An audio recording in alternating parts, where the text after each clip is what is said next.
Kate Middleton, Meghan Markle et la princesse Diana ont choisi de ne pas inclure une demande de mariage controversée lors de leur cérémonie, même si la reine l'avait incluse des années auparavant. La reine Elisabeth II s'est mariée avec le prince Philippe à l'abbaye de Westminster en novembre 1947.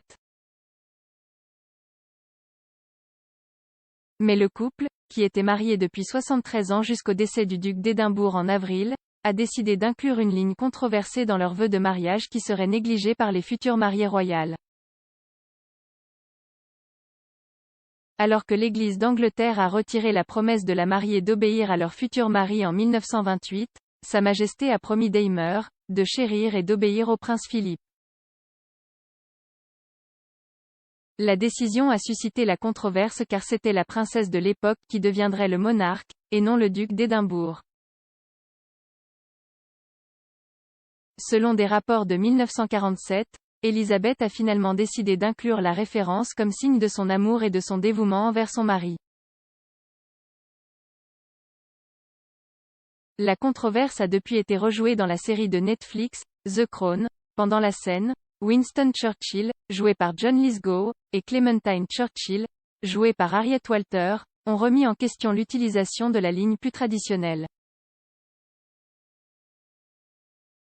Obéir, a demandé Clémentine au Premier ministre, héros de guerre, alors récemment évincé. Monsieur Churchill de Netflix a répondu, elle a insisté, cela a été discuté. Mais à l'époque, le doyen de l'abbaye de Westminster a défendu la décision en déclarant, le mariage est le genre de relation où il devrait y avoir deux partenaires égaux, et s'il doit y avoir un partenaire dominant, ce ne sera pas réglé par ce serment. Je pense que c'est beaucoup plus chrétien, a-t-il ajouté. Malgré la controverse à l'époque, il a depuis été noté que d'autres épouses royales ont abandonné la ligne d'obéir. La princesse Diana était l'une des ponts royaux les plus remarquables à n'avoir promis que d'aimer et de chérir lorsqu'elle s'est mariée avec le prince Charles en 1981. Les experts royaux Roberta Fiorito et Rachel Bowie ont déclaré que la décision de Diana était potentiellement une préfiguration de leur future relation. Madame Bowie a déclaré, c'est incroyable, elle avait 20 ans et elle a pensé à omettre le mot obéir. Je pense que si j'avais 20 ans, je ne ferais que passer par les mouvements. Madame Fiorito a ajouté, c'est ce qu'elle a fait de manière totale et à bien des égards, mais je pense que pour cela, elle était assez ferme, ce qui est intéressant. Elle était perspicace à ce sujet, peut-être une préfiguration de ce qui va arriver.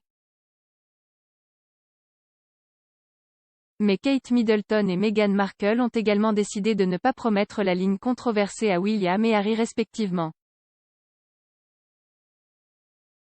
La duchesse de Cambridge a épousé le prince William en 2011, tandis que l'ex-duchesse de Sussex a épousé le prince Harry en 2019. Camilla Parker Bowles a également omis l'engagement traditionnel lors de son mariage civil avec le prince de Galles en 2005. Cependant, tous les royals actuels n'ont pas décidé d'abandonner ces deux mots controversés. La princesse Anne a fait le vœu plus traditionnel lors de son mariage avec le capitaine Mark Phillips en 1973. Tout comme Sophie Wessex lorsqu'elle a épousé le prince Édouard en 1999.